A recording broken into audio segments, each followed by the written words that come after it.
Here we're going to be tying the 20-incher. We're going to start by tying our black thread in up near the eye of the hook.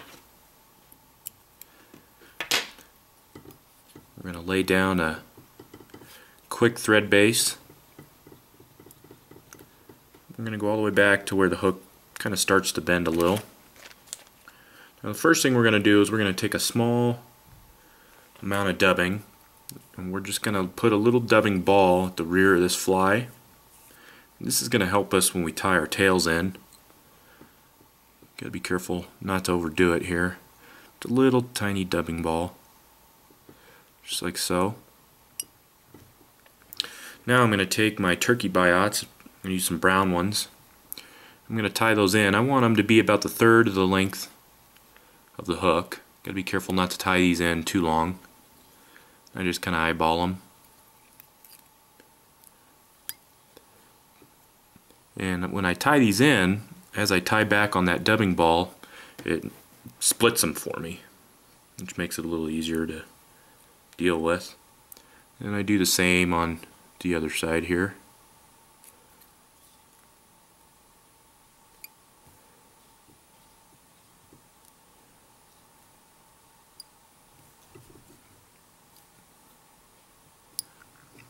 So you get a tails just like that.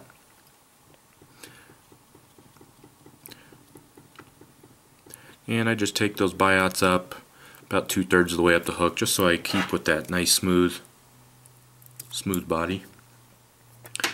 Now the next thing I'm going to do is I'm going to tie in some silver tinsel. And use this to rib the body once we tie in our material.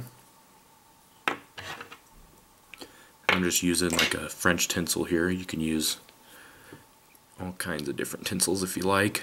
I'm just going to tie that in on the side, like so. Tie it all the way back to the tail. Next thing I'm going to do is I'm going to take a clump of peacock herl. I like to use about 4 or so.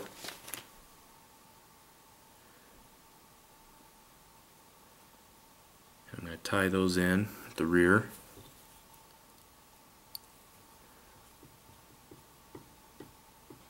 So. And I'm just going to take those forwards to keep with that smooth body. Pull all the tips out of there.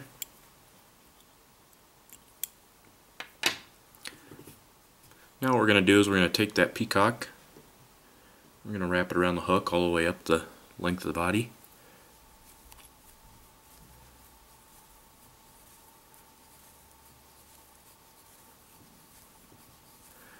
And when I get up towards the front half of it, I kind of build a little bit of a taper. Just like so. Leave a little room up at the front. Make sure they're lashed down nice and tight.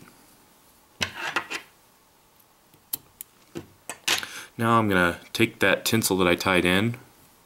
I'm actually going to counter wrap it, which means I go the opposite way that we just tied in that peacock. This will lock it down, keep it from coming undone.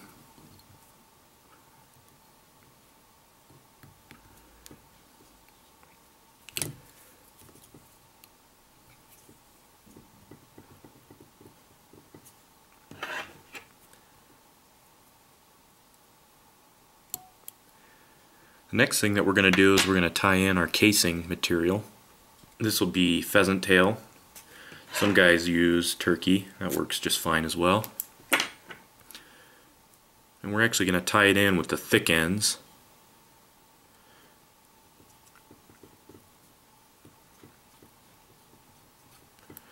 And I like to have it go back about 1/3 of the way back from the eye. If you go half, you went too far. Just like so. The next thing we're going to do is we're going to tie in our legs. We're going to use partridge for this. And the first thing I do with my partridge is I strip out all this fluffy stuff and get down to the stem at the bottom of the feather.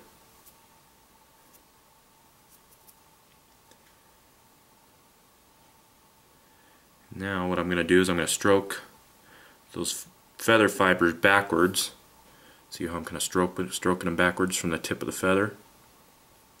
That way, when I tie it in, I have an area to tie in at. I'm just going to tie it in right where I was stroking those feathers backwards, right up by the tip. Just like that. You'll see why we're doing this here in a minute.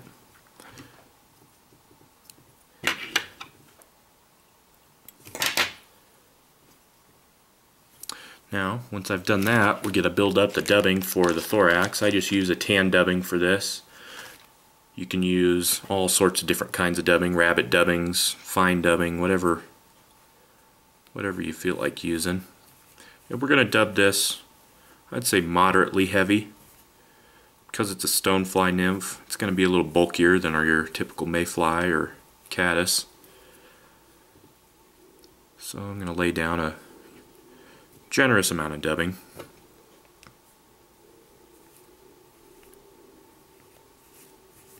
And you usually have to do this in more than one stage. Usually takes me 2 or 3 times.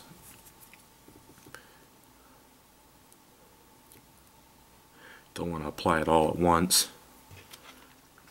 And I'm going to give it another bit.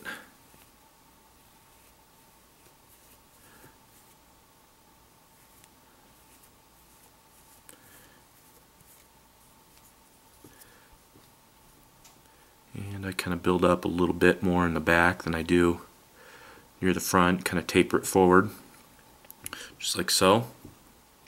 Now I'm going to take that feather with those legs, partridge, and I'm going to pull it over. I'm going to stroke the legs backwards, and then stroke the ones that are up by the eye. You can actually either peel them out or stroke them forward so they're out of your way. And ideally what I'm looking for is kind of like that. Once you've done that, you can actually lash it down and secure it.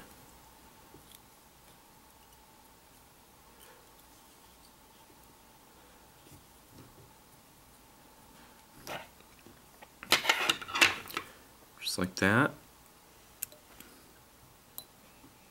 And then what you can do is take your pheasant tail,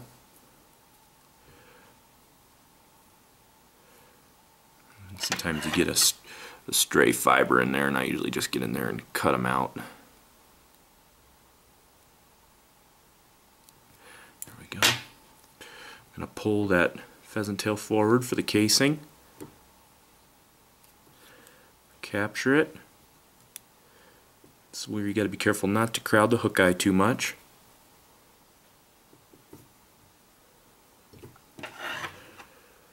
Get in there and trim that pheasant tail out as close as you can without cutting your thread.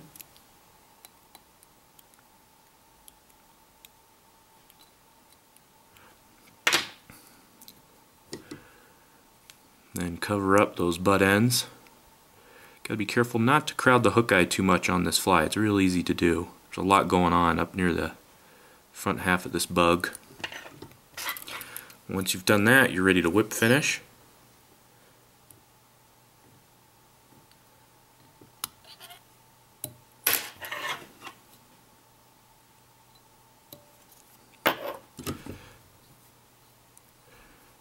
And the 20 incher is a nice buggy fly, which I really like. Nice legs sticking out of there. And that's all there is to the 20 incher. Sometimes you have to kind of move your legs around a little bit and get it the way you want it. Very effective fly. You can add a bead to the front of this fly. Most guys like to put a tungsten bead or a gold brass bead on the front, but I actually like mine just like this, natural, no bead. Very neat fly.